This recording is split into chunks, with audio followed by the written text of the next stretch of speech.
Saudara, Anda menyaksikan rapat paripurna istimewa di DPRD Provinsi Jawa Timur bersama saya, Kika Madona. Selama beberapa menit ke depan, Anda akan menyaksikan rangkaian acara di rapat paripurna istimewa dari DPRD Provinsi Jawa Timur, yang mana ada serangkaian agenda yang akan berlangsung pada hari ini. Di antaranya adalah untuk pembukaan, nantinya akan dibuka oleh Ketua DPRD Provinsi Jawa Timur, Musyafa Rauf, dan kemudian akan dilanjutkan dengan agenda yaitu mendengarkan pidato kenegaraan dari Presiden ke-8 Republik Indonesia, Prabowo Subianto, yang mana untuk pidato kenegaraan perdana pada Hari Kemerdekaan Republik Indonesia kali ini nanti juga akan disaksikan oleh Gubernur Jawa Timur Khofifah Indar Parawansa, lalu juga Wakil Gubernur Emil Elistianto Dardak beserta jajaran Forkopimda, lalu juga nanti akan dijadwalkan hadir para perwakilan dari Konsulat Jenderal Negara Sahabat dan juga para perwakilan, serta nantinya juga akan dihadiri oleh dari pihak Universitas Negeri yang ada di Kota Surabaya dan juga para pemuka agama dan juga para perwakilan dari media massa yang ada di wilayah Jawa Timur ini. Sementara itu, saudara, hari ini adalah hari yang sangat istimewa karena Presiden ke-8 Republik Indonesia Prabowo Subianto akan menyampaikan pidato perdananya sebagai Presiden Republik Indonesia, yang mana nantinya akan ada sejumlah poin yang akan disampaikan pada hari ini. Di antaranya ini adalah terkait dengan bagaimana pencapaian selama ia memimpin negara kesatuan Republik Indonesia selama kurang lebih 10 bulan terakhir. Lalu nanti juga akan dilanjutkan dengan menyampaikan visi dan juga misi serta asta cita dari kepemimpinan Presiden Prabowo Subianto dan juga Wakil Presiden Gibran Rakabuming Raka. Yang mana dari asta cita ini nantinya akan ada nilai-nilai yang juga kemudian akan disampaikan, diantaranya adalah penguatan ideologi Pancasila, lalu kemudian pemantapan sistem pertahanan dan keamanan negara, peningkatan lapangan kerja, pembangunan sumber daya manusia, hilirisasi dan industrialisasi, pemerataan ekonomi, pemberantasan korupsi dan narkoba, serta memperkuat toleransi antar umat beragama. Nanti juga akan disampaikan laporan kinerja pemerintahan yang telah berjalan selama kurang lebih 300 hari, yaitu 10 bulan, yang juga kemudian nantinya akan disampaikan visi dan juga misi utama dari kepemimpinan Presiden Prabowo Subianto dan juga Wakil Presiden Gibran Rakabuming Raka, yang mana visi utamanya adalah bersama Indonesia Maju menuju Indonesia Emas tahun 2045. Itu adalah sesi pertama dari pidato yang nanti akan disampaikan oleh Presiden Prabowo Subianto. Hari ini untuk penyampaian pidato dari Presiden Prabowo Subianto akan dilaksanakan dalam 2 sesi. Sesi pertama ini akan dilangsungkan atau akan disampaikan pidatonya pada pukul 9:28 tepat waktu Indonesia bagian Barat. Sementara untuk sesi kedua nanti ini akan berlangsung pada pukul 14:30 waktu Indonesia bagian Barat, yang mana untuk sesi kedua nanti inti dari apa yang akan disampaikan dalam pidato Presiden Prabowo Subianto ini adalah pengantar dari rancangan APBN pada tahun 2026. Tentunya ini menjadi sesuatu hal yang sangat ditunggu-tunggu baik itu oleh pemerintahan maupun untuk masyarakat Indonesia yang hari ini merayakan Hari Kemerdekaan Republik Indonesia. Bagaimana nantinya kepemimpinan dari Presiden Prabowo Subianto dan juga Wakil Presiden Gibran Rakabuming Raka akan membawa Indonesia selama 5 tahun ke depan. Satu hal yang juga patut disyukuri karena ini adalah Hari Kemerdekaan Republik Indonesia, tentunya perjalanan juga masih cukup panjang, ada banyak harapan, doa terkait dengan bagaimana Indonesia nanti 5 tahun ke depan supaya masyarakatnya juga lebih sejahtera dan juga melahirkan para SDM unggul atau sumber daya manusia yang unggul untuk perjuangan tahun-tahun berikutnya, kemerdekaan di tahun-tahun berikutnya. Saudara, kami akan ajak Anda untuk menyaksikan langsung isi dari pidato perdana Presiden Prabowo Subianto di Hari Kemerdekaan Republik Indonesia setelah jeda berikut ini.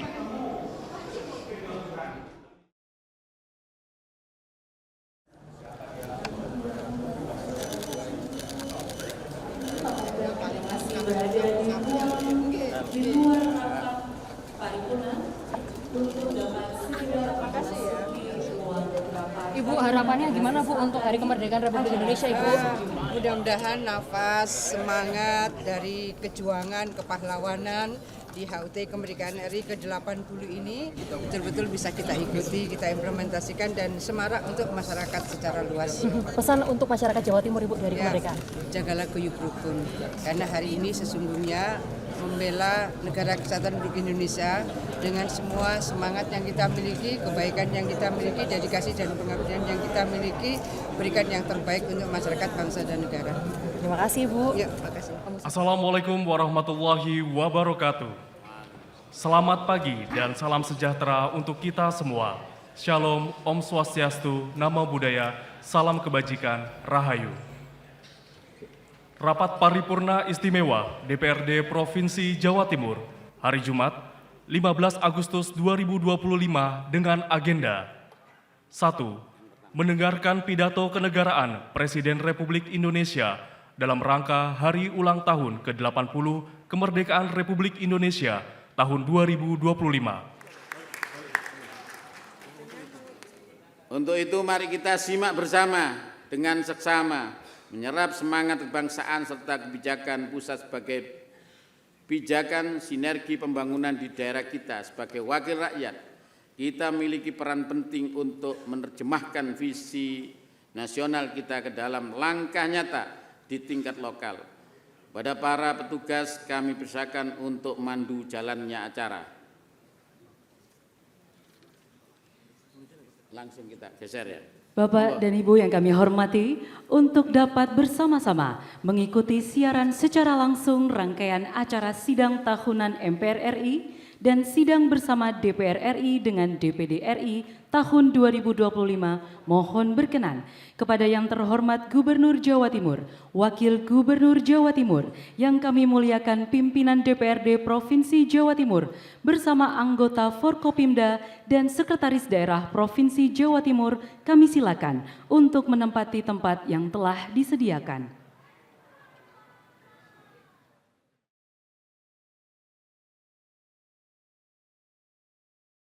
Kami mempersilahkan kepada Saudara Presiden Republik Indonesia untuk menyampaikan pidato tentang penyampaian laporan kinerja lembaga-lembaga negara dan pidato kenegaraan dalam rangka Hari Ulang Tahun Kemerdekaan 80 Tahun Republik Indonesia tahun 2025.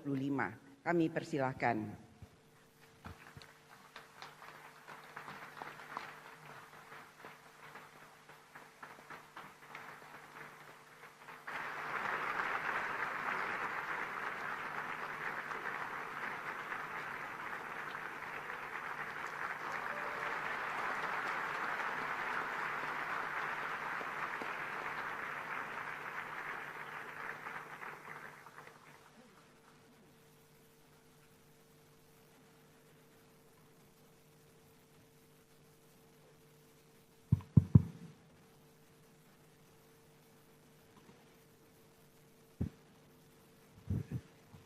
Bismillahirrahmanirrahim.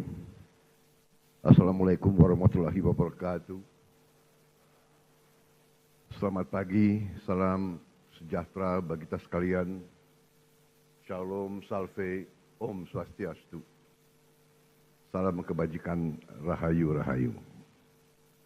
Yang saya hormati, Saudara Wakil Presiden Republik Indonesia, Saudara Gibran Rakabuming Raka, beserta Ibu Selvi Ananda Putri. Presiden ke-6 Republik Indonesia, Jenderal TNI Purnawirawan Profesor Dr. Susilo Bambang Yudhoyono. Presiden Republik Indonesia ke-7, Bapak Insinyur Joko Widodo.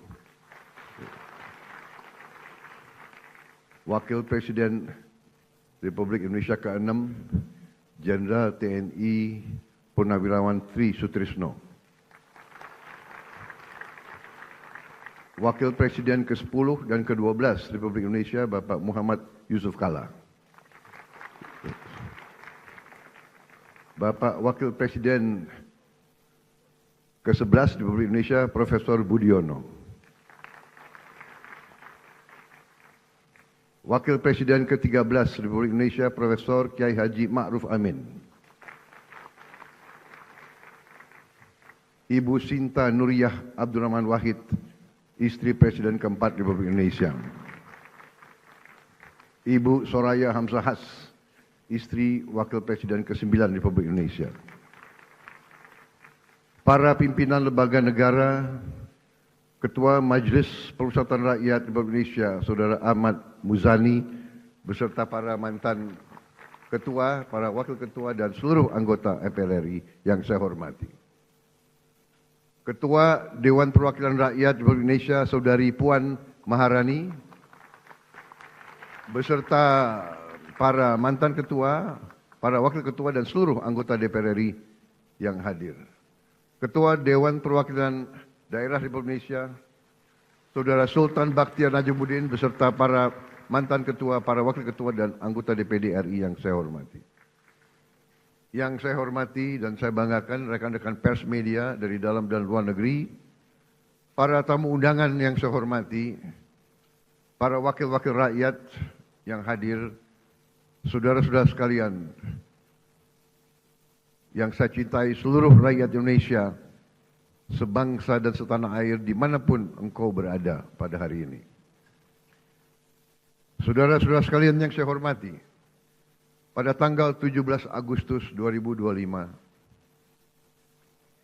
80 tahun sudah para pendiri bangsa Indonesia mendeklarasikan kemerdekaan Indonesia.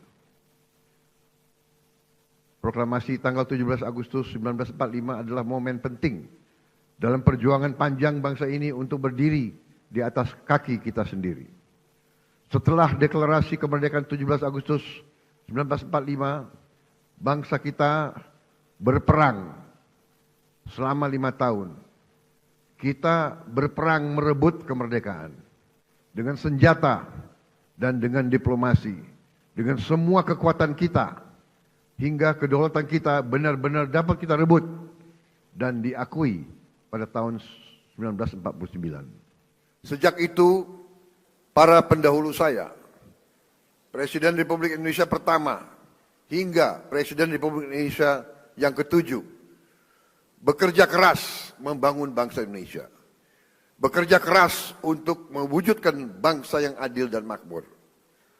Presiden Soekarno telah memimpin perjuangan pembentukan Negara Kesatuan Republik Indonesia dan berhasil mempertahankan keutuhan wilayah Republik Indonesia di tengah berbagai intervensi dan invasi dari negara-negara asing. Presiden Soekarno juga berhasil mengintegrasikan Irian Barat ke dalam NKRI. Presiden Soeharto melaksanakan pembangunan ekonomi yang merata dari Sabang sampai Merauke. Berhasil mewujudkan swasembada pangan dan meletakkan dasar-dasar industrialisasi ekonomi dan menurunkan kemiskinan ekstrim. Presiden Habibie mengenalkan kita ke arah teknologi tinggi, mampu menjaga stabilitas ekonomi di tengah krisis multidimensi tahun 1998. Presiden Abdurrahman Wahid menjaga stabilitas bangsa, berhasil memperkokoh kerukunan antara suku, agama, dan ras, sehingga jati diri bangsa Indonesia sebagai bangsa majemuk dalam keharmonisan terbentuk secara kuat dan kokoh. Presiden Megawati menyelesaikan proses pemulihan ekonomi akibat krisis ekonomi dan moneter yang berkepanjangan, menyelesaikan ribuan kasus perusahaan-perusahaan yang kolaps akibat krisis moneter 1998, dan melaksanakan pemilihan umum secara langsung untuk pertama kalinya, serta memperkuat lembaga-lembaga negara. Presiden Susilo Bambang Yudhoyono mengatasi kerawanan ekonomi karena krisis keuangan dunia 2008. Berhasil menyelesaikan konflik Aceh dan meletakkan dasar yang kuat untuk pembangunan ekonomi yang adil, merata, dan terencana. Presiden Joko Widodo membangun berbagai infrastruktur penting, meningkatkan konektivitas antara sentra-sentra ekonomi, memimpin kita di saat yang kritis, yaitu pandemi COVID-19, sehingga Indonesia termasuk salah satu negara yang paling cepat pulih dari dampak pandemi, keluar dari kesulitan ekonomi, dan juga beliau merintis pembangunan ibu kota negara Nusantara dan meletakkan dasar strategi hilirisasi sumber daya alam Indonesia. Seluruh presiden pendahulu saya bersama pemerintah yang mereka pimpin berupaya mewujudkan Indonesia yang lebih dekat dengan cita-cita kemerdekaan kita, yaitu negara yang merdeka, berdaulat, adil, dan makmur. Negara yang sesuai dengan cita-cita pembentukan negara kita, yang tercantum dalam pembukaan Undang-Undang Dasar 1945, yaitu negara yang melindungi segenap bangsa Indonesia dan seluruh tumpah darah Indonesia, memajukan kesejahteraan umum, mencerdaskan kehidupan bangsa, dan melaksanakan ketertiban dunia yang berdasarkan kemerdekaan, perdamaian abadi, dan keadilan sosial. Saudara-saudara sekalian yang saya hormati, pertama saya ingin menyampaikan bahwa transisi kepemimpinan nasional dari Presiden Joko Widodo ke pemerintahan yang saya pimpin berjalan dalam semangat persatuan, penuh kehormatan dan kedewasaan politik. Peralihan kepemimpinan yang diakui dunia sebagai peralihan yang lancar dan sangat baik adalah bukti demokrasi kita matang dan kuat. Tidak semua negara mampu melaksanakan transisi kepemimpinan dengan baik dan lancar seperti kita. Di mana-mana ketika saya berada di luar negeri, banyak pemimpin negara sahabat bertanya kepada saya, "How did you do it? How did Indonesia manage?" Saya sampaikan ke mereka, kita berhasil karena kita menganut demokrasi yang khas Indonesia.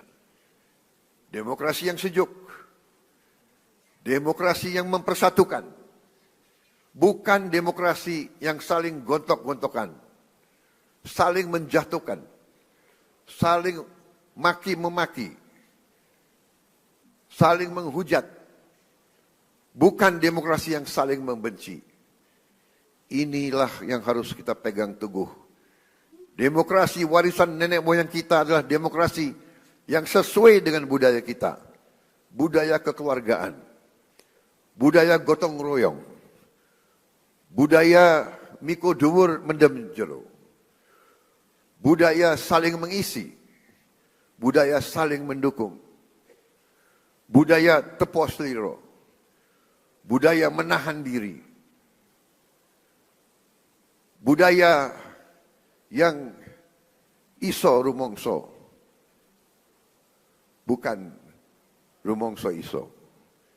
Kita paham dan mengerti bahwa dalam suatu negara modern perlu ada pengawasan, perlu ada transparansi dalam menjalankan kekuasaan. Kita paham sejarah umat manusia. Jika ada kekuasaan yang tidak diawasi, maka kekuasaan akan menjadi korup. Kekuasaan yang absolut akan menjadi korup secara absolut. Kita paham bahwa korupsi adalah masalah besar di bangsa kita. Perilaku korupsi ada di setiap eselon birokrasi kita. Ada di setiap institusi dan organisasi pemerintahan. Perilaku korup ada di BUMN kita. Ada di BUMD kita. Ini bukan fakta yang harus kita tutup-tutupi. Setelah 299 hari saya memimpin pemerintahan eksekutif, saya semakin mengetahui berapa besar tantangan kita. Berapa besar penyelewengan yang ada di lingkungan pemerintahan kita. Hal ini tidak baik, tapi harus saya laporkan kepada para wakil-wakil rakyat Indonesia.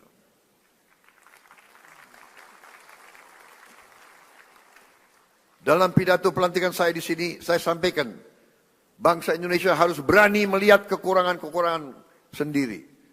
Harus berani melihat kesalahan-kesalahan kita sendiri.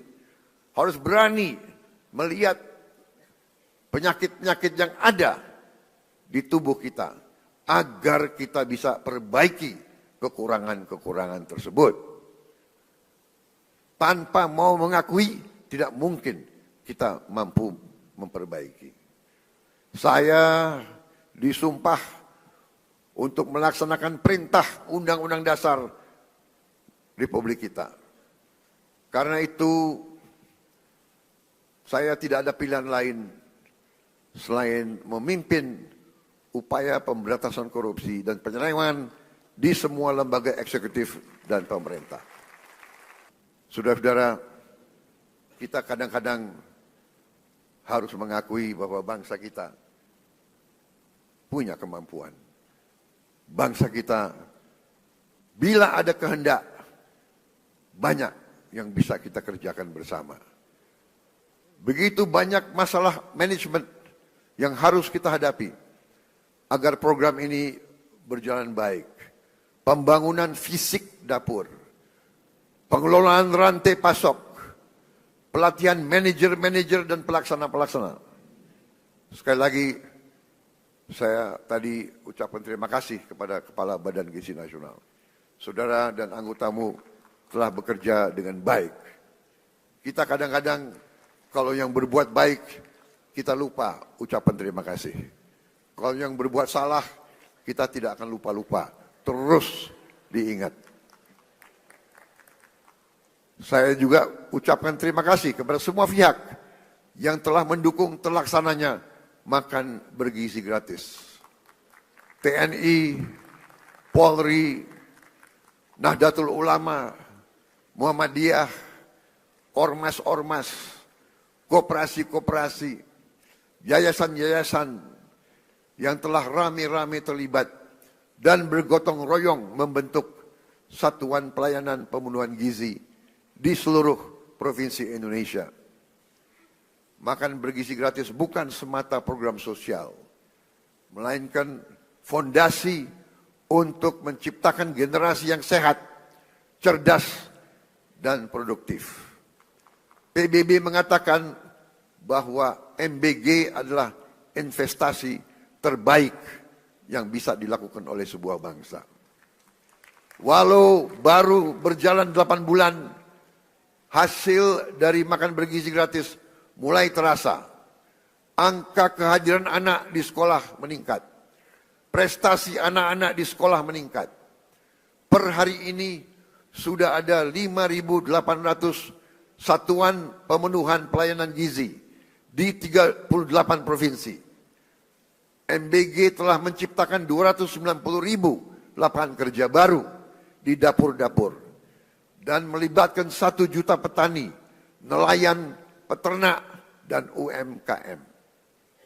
MBG mendorong pertumbuhan ekonomi di desa-desa.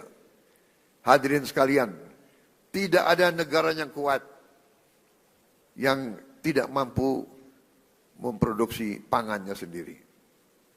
Oleh karena itu, pemerintah yang saya pimpin bekerja keras untuk memutus ketergantungan pada impor dengan membuka jutaan hektar sawah baru di Kalimantan Tengah, di Kalimantan Barat, di Sumatera, di Papua, dan beberapa daerah lain. Selain melakukan ekstensifikasi, kami juga melakukan intensifikasi. Kami mendorong produksi pangan di desa-desa. Kami memotong birokrasi penyaluran pupuk. Kita salurkan pupuk langsung dari pabrik ke petani-petani. Dan memberi bantuan alat pertanian kepada para petani kita. Kami juga tingkatkan harga beli gabah menjadi rupiah 6.500 per kilogram. Agar petani sebagai produsen menikmati keuntungan yang berarti. Hari ini kita surplus produksi beras. Stok cadangan beras nasional kita hari ini lebih dari 4 juta ton. Ini adalah tertinggi selama sejarah NKRI. Untuk pertama kali dalam puluhan tahun Indonesia bisa kembali mengekspor beras dan jagung. Saya perhatikan di mana-mana para petani tersenyum karena harga gabah stabil dan penghasilan mereka meningkat.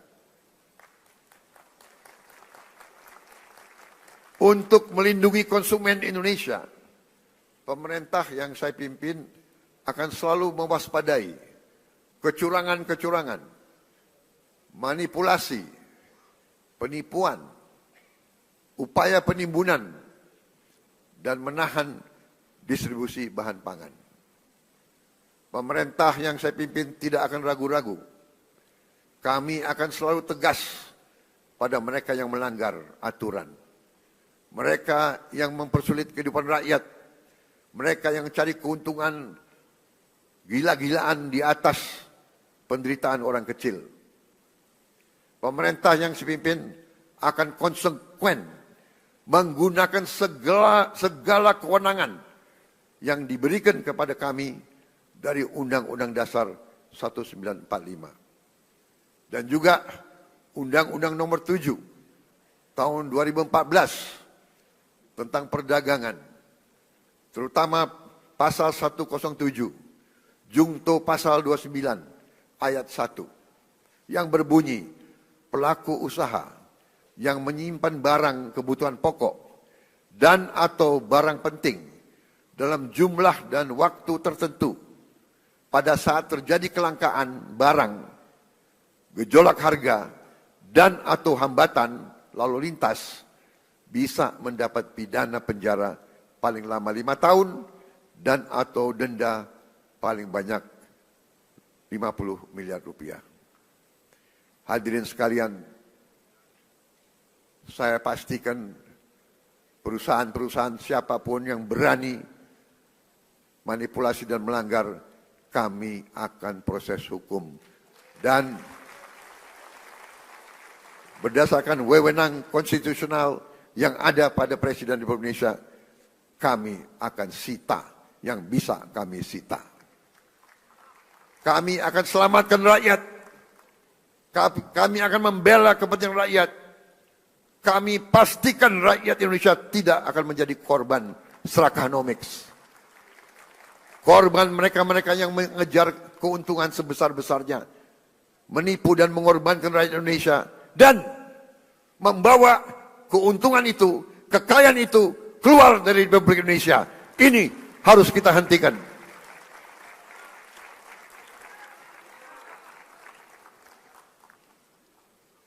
Selama saya menjabat Presiden Republik Indonesia, jangan pernah anggap yang besar dan yang kaya bisa bertindak seenaknya.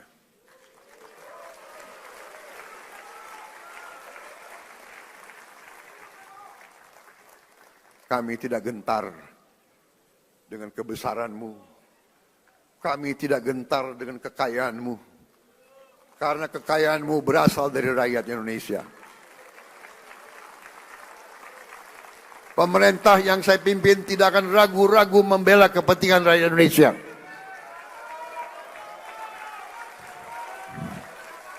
Kita akan gunakan Undang-Undang Dasar 1945 pasal 33 yang sudah sangat jelas. Cabang-cabang produksi yang penting bagi negara dan yang menguasai hajat hidup banyak dikuasai oleh negara. Ini warisan Bung Karno, ini warisan Bung Hatta, ini warisan Bung Syahrir. Saya yakin mereka berada di atas kebenaran. Atas dasar inilah hari ini saya umumkan, setelah pertimbangan cermat oleh pemerintah untuk melindungi hak rakyat mendapatkan beras yang tepat. Tepat takaran, tepat kualitas, harga terjangkau, dan usaha penggilingan beras skala besar harus mendapat izin khusus dari pemerintah. Kalau mereka masih mau bergerak di bidang ini. Kalau tidak, yang besar silahkanlah pindah ke bidang lain. Jangan main di atas kebutuhan dasar rakyat Indonesia.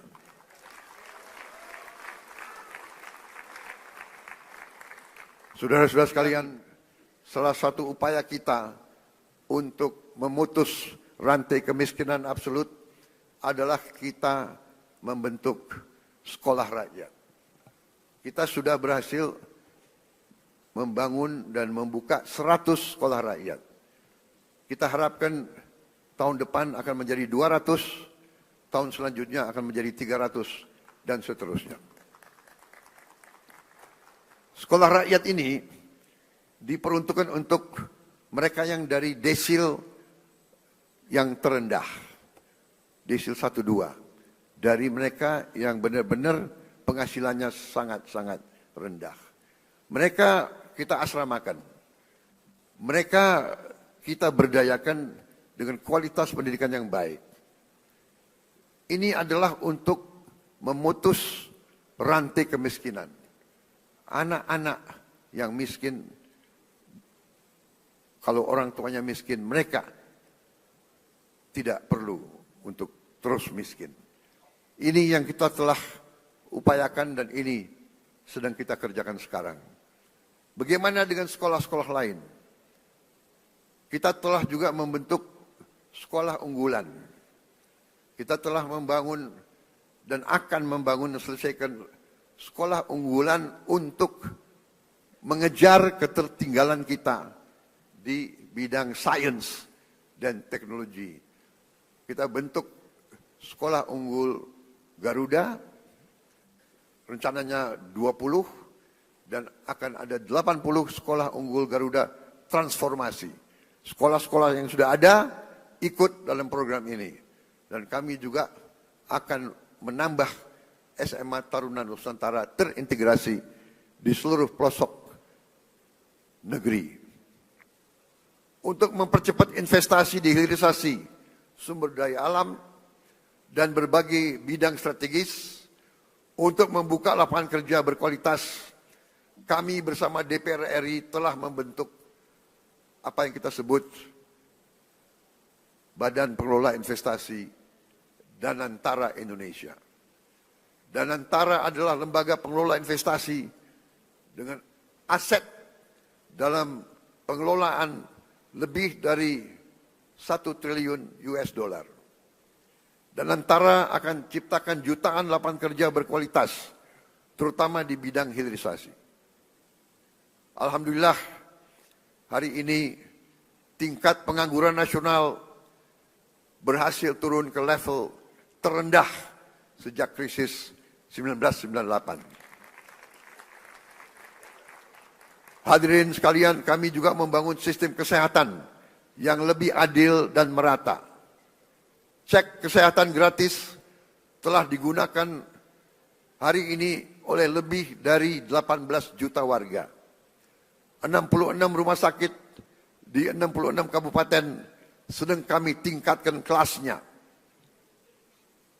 Kawasan ekonomi khusus Sanur kami hadirkan sebagai pusat pelayanan medis bertaraf internasional agar orang Indonesia tidak harus berobat ke luar negeri. Kami tegakkan kedaulatan Indonesia di panggung dunia. Kami putuskan Indonesia bergabung dengan BRICS. Indonesia juga diundang di mana-mana menjadi kehormatan dalam perayaan kemerdekaan India dan perayaan Hari Nasional Prancis.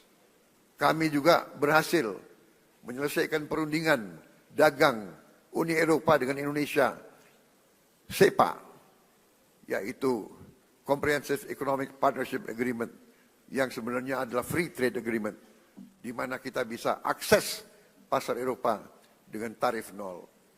Kita juga berunding dengan Amerika. Indonesia aktif memperjuangkan pengakuan Palestina dan memimpin pembahasan solusi dua negara.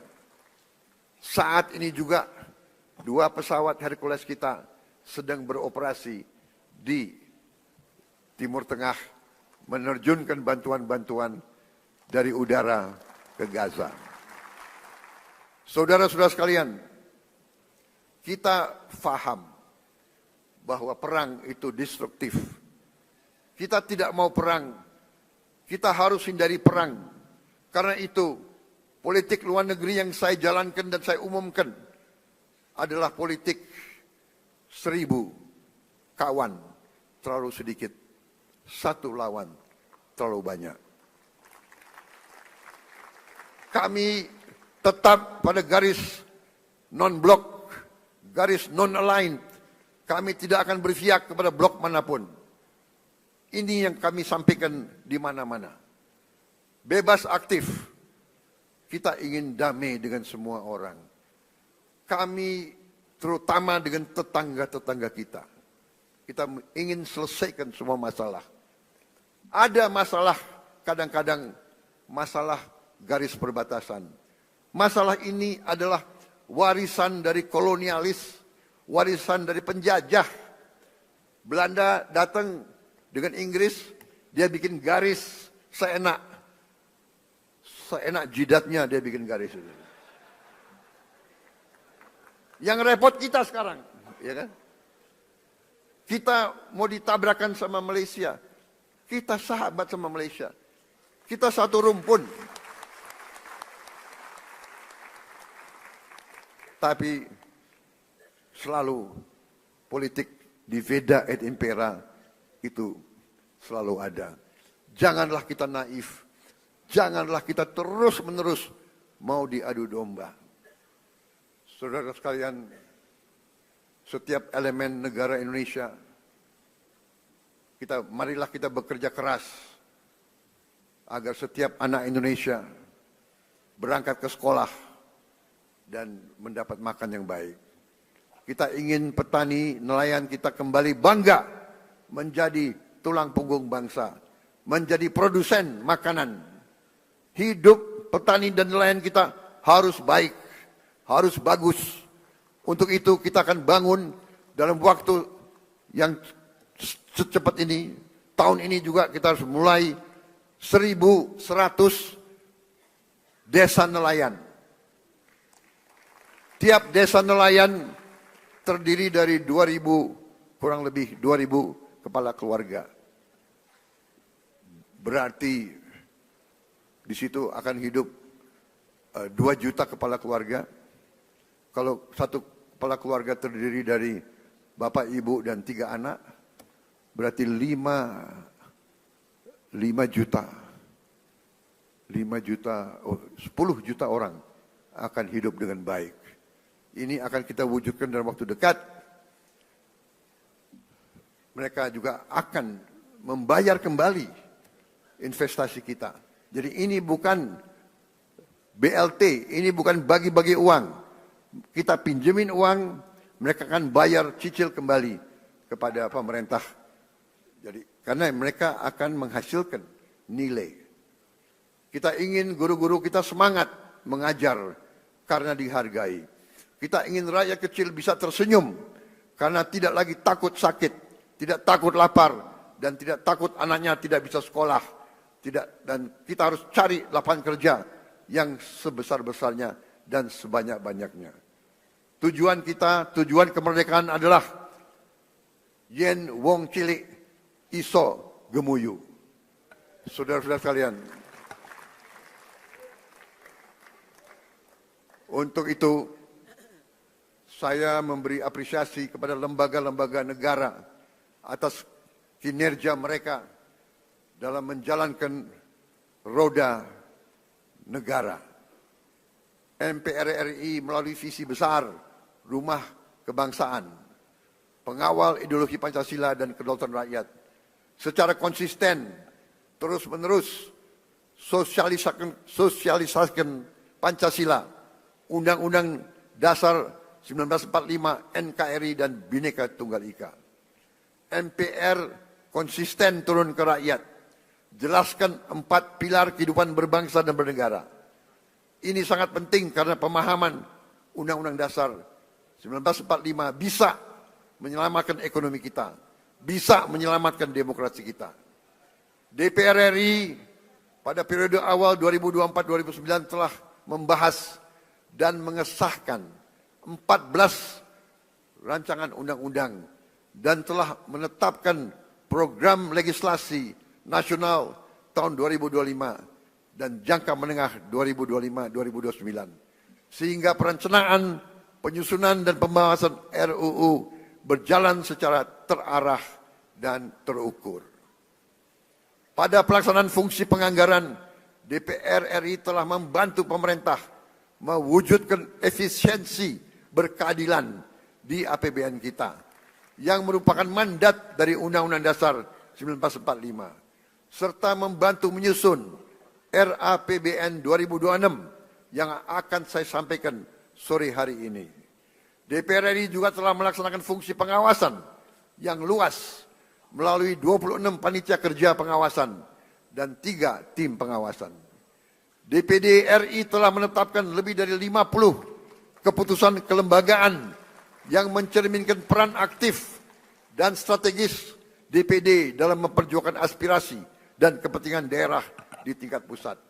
Lebih lanjut, DPD RI telah mendukung pembangunan berkelanjutan, aktif menjalankan fungsi pengawasan, pemberian pertimbangan anggaran, serta proaktif memantau dan mengevaluasi Raperda dan Perda untuk memastikan kesesuaian regulasi daerah dengan kebijakan nasional.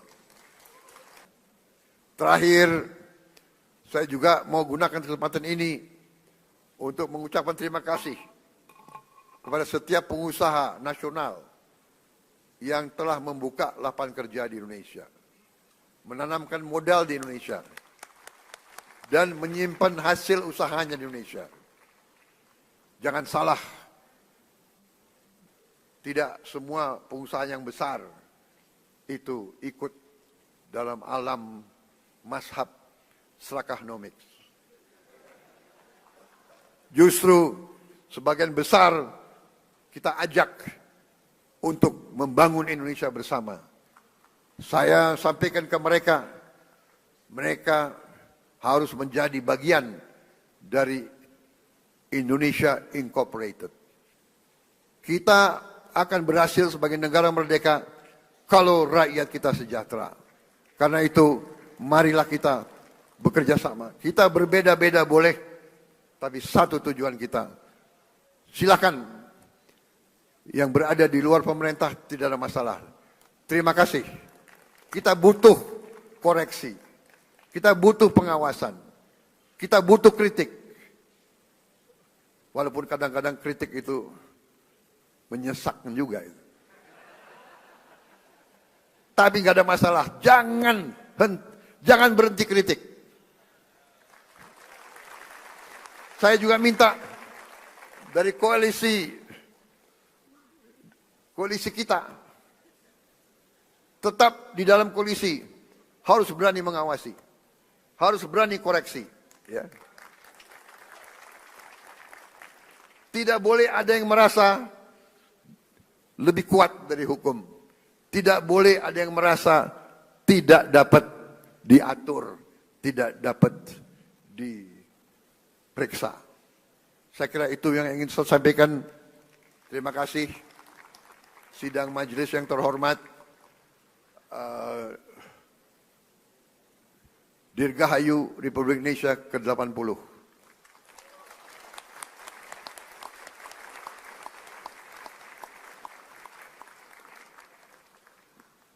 Mungkin inilah tandanya bahwa demokrasi kita kuat, karena saya adalah Presiden ke-8 Republik Indonesia yang akan memimpin perayaan Hari Kemerdekaan yang ke-8 Dasawarsa.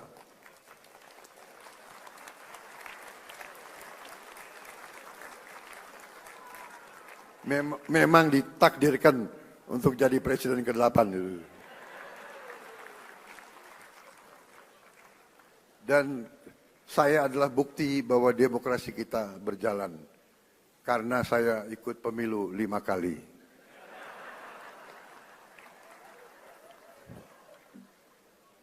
Alhamdulillah 4 kali kalah. Tapi hari ini saya berdiri di depan majelis ini. Terima kasih. Terima kasih saudara-saudara sekalian, wassalamualaikum warahmatullahi wabarakatuh. Merdeka! Merdeka! Terima kasih, selesai. Bapak Ibu yang kami hormati, demikianlah telah kita ikuti bersama siaran langsung pembukaan sidang tahunan MPR RI dan sidang bersama DPR RI, DPD RI tahun 2025. Selanjutnya, mari kita abadikan momen istimewa pada pagi hari ini dengan foto bersama. Dan kami mengundang kepada Kepala dan Perwakilan Konjen Negara Sahabat serta TP-PKK Provinsi Jawa Timur, Ibu Arumi Basin Emil Dardak. Hadirin dimohon berdiri.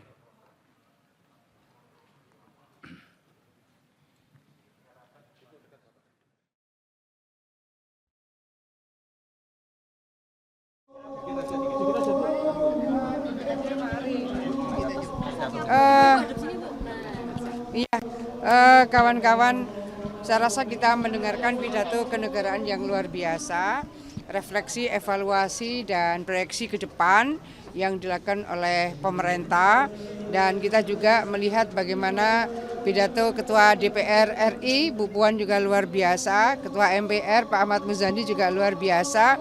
Tapi ada hal yang bisa dijadikan bagian dari refleksi bersama dan proyeksi bersama ke depan. Pak Presiden menyampaikan Indonesia Incorporated. Indonesia Incorporated ini menjadi bagian bentangan bagaimana mata rantai pembangunan bisa memberikan tetesan kesejahteraan, menguatkan kemandirian, dan seterusnya bagaimana beliau menyampaikan bahwa kita bersatu, kita berdaulat, kemudian rakyat sejahtera dan Indonesia maju. Ini bagian dari tema besar HUT Kemerdekaan RI ke-80 yang beliau menjelaskannya menurut saya sangat detail, sangat terang. Mudah-mudahan bisa kita jadikan bagian dari penguatan secara komprehensif program pembangunan di daerah tentunya. Iya, jadi alhamdulillah kami bersama tadi sudah menyimak pidato baik dari Ketua MPR, Ketua DPR maupun Presiden. Alhamdulillah ini menumbuhkan optimisme bersama dan antar lembaga tinggi negara ini sudah bisa berkoordinasi dengan baik.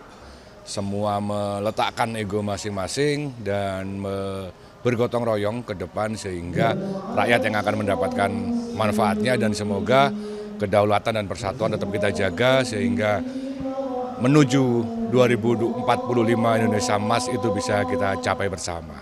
Rangkaian acara dari Rapat Paripurna Istimewa DPRD Provinsi Jawa Timur telah kita ikuti bersama. Tadi Presiden Prabowo Subianto juga sudah menyampaikan bagaimana pencapaian kinerjanya selama kurang lebih 10 bulan terakhir. Dan juga tentunya ada hal-hal yang ditekankan dan juga menjadi harapan bagaimana membangun Indonesia selama 5 tahun ke depan di masa kepemimpinannya atau sampai tahun 2029 nanti. Harapannya masyarakat Indonesia terutama Jawa Timur semakin sejahtera baik dari sisi pendidikan, sosial maupun ekonomi, semakin berdaya. Untuk hari-hari masyarakat yang ada di Jawa Timur, jangan lupa bahwa selama beberapa hari ke depan ada serangkaian kegiatan untuk menyemarakan Hari Kemerdekaan Republik Indonesia, terutama pada tanggal 18 Agustus nanti. Tepatnya adalah jam 19 atau jam 7 malam sampai dengan jam 10 malam akan ada pesta rakyat di depan Gedung Negara Gerahadi untuk memeriahkan Hari Kemerdekaan Republik Indonesia. Semarak masyarakat Jawa Timur menyambut Hari Kemerdekaan Republik Indonesia tidak hanya berhenti di situ saja. Kami merayakan Hari Kemerdekaan Republik Indonesia mulai tanggal 14 Agustus lalu yang ditandai dengan Gubernur Jawa Timur Kofifa Indar Parawansa menjahit bendera sepanjang 15.000 meter. Ini merupakan bukti untuk memberikan semangat karena proses menjahitnya ini melibatkan siswa-siswi dari SMK, SMA dan juga SLB se-Jawa Timur, dan harapannya untuk masyarakat terutama para pelajar ini bisa semakin memaknai Hari Kemerdekaan Republik Indonesia dengan berjuang bersama dengan merah putih kebanggaan kita bersama. Tidak hanya berhenti di situ saja, Wakil Gubernur Jawa Timur Emil Elistianto Dardak juga kemudian memberikan atau menyampaikan semangat Hari Kemerdekaan Republik Indonesia dengan membagi-bagikan lebih dari 1.500 bendera kepada masyarakat Jawa Timur beserta bantuan sembako. Harapannya ini bisa semakin meringankan apa yang menjadi tanggung jawab dari masyarakat Jawa Timur untuk semakin sejahtera tentunya, dan juga itu menjadi harapan kita bersama supaya nantinya untuk Hari Kemerdekaan Republik Indonesia pada tahun ini bisa membawa Indonesia dan juga Jawa Timur semakin sejahtera, lebih baik, rakyat yang juga kemudian berdaulat. Saya Kika Madona pamit, terima kasih untuk kebersamaan kita selama beberapa menit yang lalu, dan beserta tim redaksi yang bertugas mengucapkan terima kasih sekali lagi. Salam merdeka!